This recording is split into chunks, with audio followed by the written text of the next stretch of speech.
Hey, you're just mad because I'll be able to do something with my fucking guitar in hands that you'll never be able to achieve in your entire life, kid. So yeah, you're gay.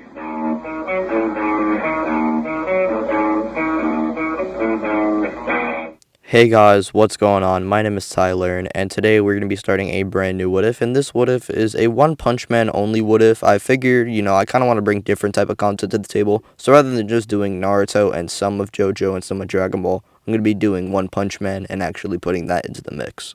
Now, another One Punch Man video that's going to be coming out is a narrative-based one, and this one is probably going to be me talking about how Garou in Season 2 is great, or maybe I'm probably just going to be talking about my favorite scene in all of One Punch Man for the anime at least. And with that being said, let's just cut this intro short and get straight into the video. Hope you guys enjoy.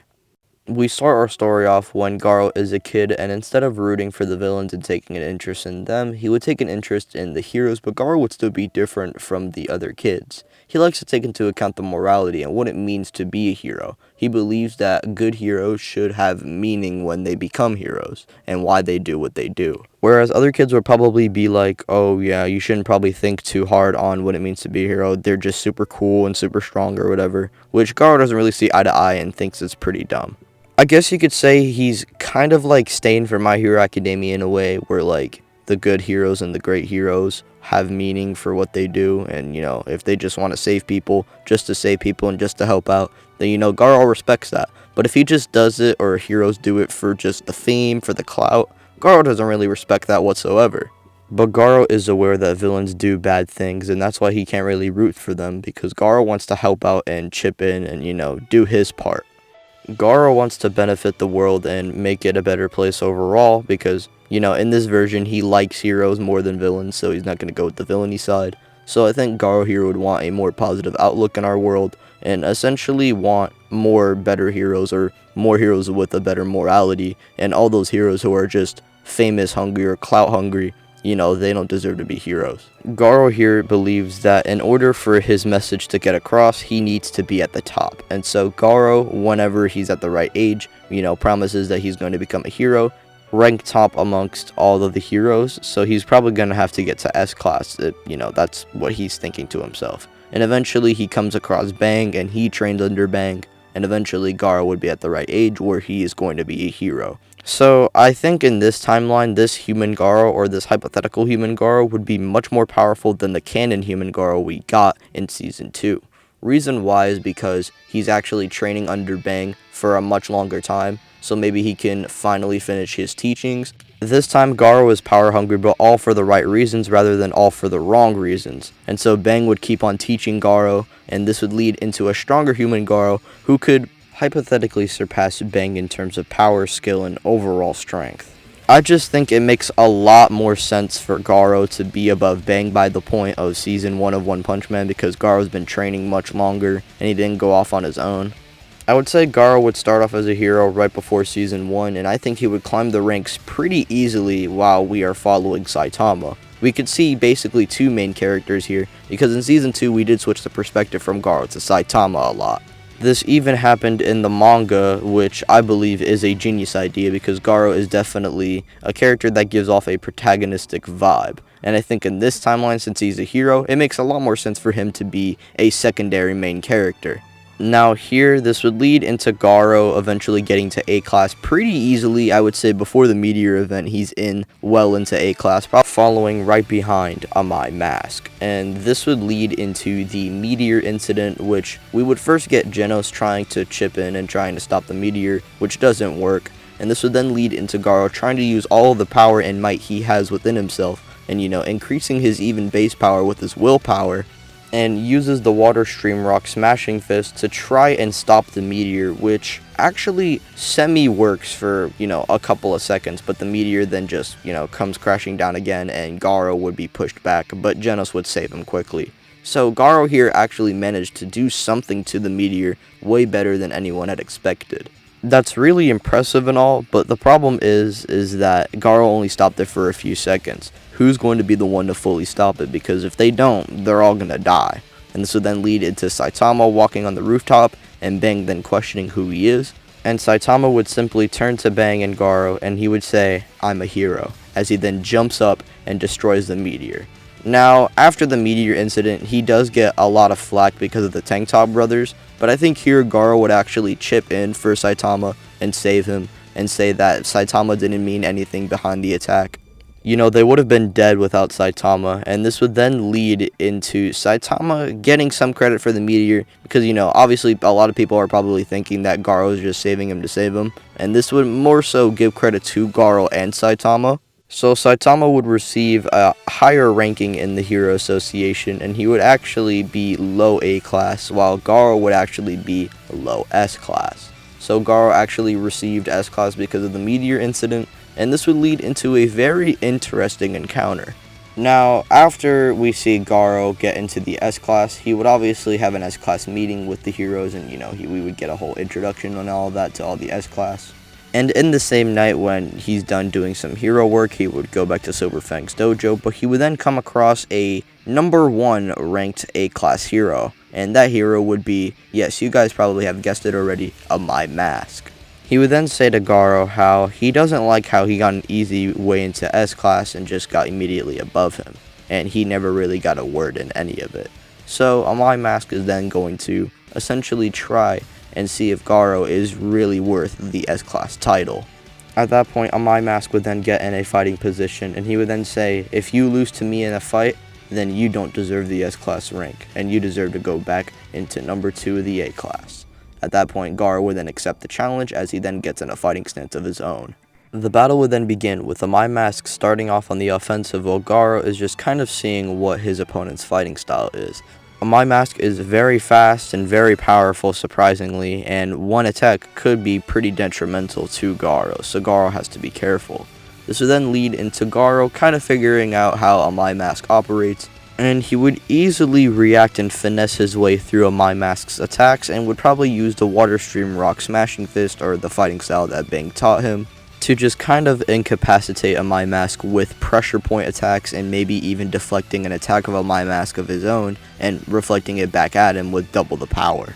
Not to mention, Garou could see what a My Mask is going to do before he does it, and overall Garou just has this W in the bag. So Garou would be the winner of the match, and a My Mask would then understand why he was chosen for the S class, and a My Mask would then say good spar as he then walks away from Garou. Garou then goes about his night, and this would eventually lead into Garou then going out for some hero work and then hearing some word on the street about some Deep Sea King. He's actually in the same town as the arc is occurring, and this would lead into Garou then hearing an explosion go off, where he would then immediately rush to the battlefield. And when he arrives, he would see Deep Sea King in a much different state than he would have expected. He would have expected him to be much smaller, but he's actually in his, rained out form when it's raining, and Deep Sea King is a lot more powerful now. We see Sonic still evading Deep Sea King, and when Deep Sea King goes in for another punch when Sonic was about to easily evade it, we see Garou then intercept between the two, and Garou with his raw power manages to match Deep Sea King casually, and when he puts in even more power, he overpowers the Deep Sea King and even makes him fall down. This gives Sonic the chance to escape, and so he does, right before Garou could really do anything, and Garou doesn't really have time to chase him down now because he has to focus on the enemy at hand. Garou would then be extremely enraged, saying to the Deep Sea King that he's caused enough harm for everyone, and he's going to put an end to it right here and now. He gives the Deep Sea King no mercy, and honestly, he's the type of villain that Garou hates and despises.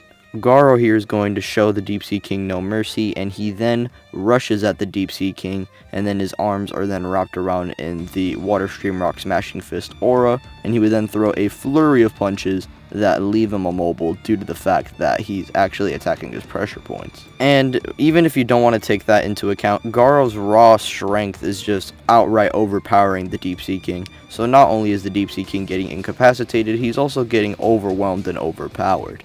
And at the end of the day, the Deep Sea King is then defeated by Garou, which, gives Garou some clout, but that's not really what his intention was. And we see how Moomin Rider was kind of a hero, but for this arc, I would see Garou giving maybe a motivational speech after defeating the Deep Sea King, which we still kind of get that hero kind of theme. When Moomin Rider arrives, because, he still arrives in this timeline because he still fought the Deep Sea King, we would actually get Garou giving off a speech, and then Moomin Rider even speaking up. And he would then say how he believes he's one of the weaker heroes, and honestly, he probably got this rank thanks to luck. But Moomin Rider believes that no matter what, he's going to do the right thing, and it doesn't matter how weak he is. So we still kind of get that hero thing, like I said once again. Now, Saitama and Genos would still arrive onto the scene because they were still going to fight the Deep Sea King like in canon, but this time he was defeated earlier, and Garou would then say to Saitama on how he beat Saitama to the villain and he defeated him first before Saitama even arrived. And Garou would then, still be curious of Saitama's power. I believe he would be originally curious once, he destroyed the meteor. And Garou would then say that maybe one day those two can throw it out in a sparring match, which Saitama wouldn't mind. Garou does seem pretty powerful, and a lot more powerful than most of the S-Class. At least from the ones he's seen like Silverfang and Genos. This would then lead into Garou departing ways with Saitama and Genos, and this would eventually lead into days passing, and Garou would be out and about trying to do some hero work and good for the world when all of a sudden he would see a ship flying over him and flying to a specific location. Garou gets a bad vibe from this, and he can tell this is not going to be good. He would call Saitama, but he has no idea where he is. And when Garou thinks about it even more, he would believe that it's actually kind of a good thing he can't call Saitama. Because, Garou is a hero in this timeline and he wants to do good, but he's getting way ahead of himself as he doesn't even know where this ship is going and what it's really here for and what's its purpose. So Garou goes out to do some investigating, and when he is going to the ship, he would come across the Sky King, who would immediately be killed by Boros' goon, aka Melzagard. Melzagard would then say stand down and hand over his worthless life to the name of Boros, and Garou would just kind of look at him casually and kind of confused, saying that is he really obviously going to think that he's just going to let himself get killed? No, he's here to defeat him and whatever this Boros guy is. Melzagard will then give a little insight on who Boros is and what's his purpose and why he's here, and he better hope Garou never tries to disrespect him like that ever again. Garou would then get in a fighting stance, saying enough talking, as he then rushes at Melzagard, blitzes him, and wails on him with a barrage of attacks. Now here, Melzagard has regeneration, and that was really the main reason why he kind of kept up with the 4 S-Class heroes. Melzagard would just be getting overwhelmed to the max, and he would even resort into that little berserker form, the one with the tentacles and the one that made the 4 S-Class heroes kind of push together. Yeah, well, he would go into that state, and here Garou would be able to fight him just fine, and he would eventually come across his weakness with the marble or whatever, and this would lead into Garou defeating Melzagard thanks to the weakness. Because if he didn't, he would have still been beating up Melzagard, but Melzagard is just going to keep on regenerating, and Garou doesn't have time for this. So after this, we get Bang, Metal Bat, Puri Prisoner, and Atomic Samurai then arriving onto the scene, and we then see eventually Saitama running into the ship or a big explosion, which Garou believes 100% that it's Saitama.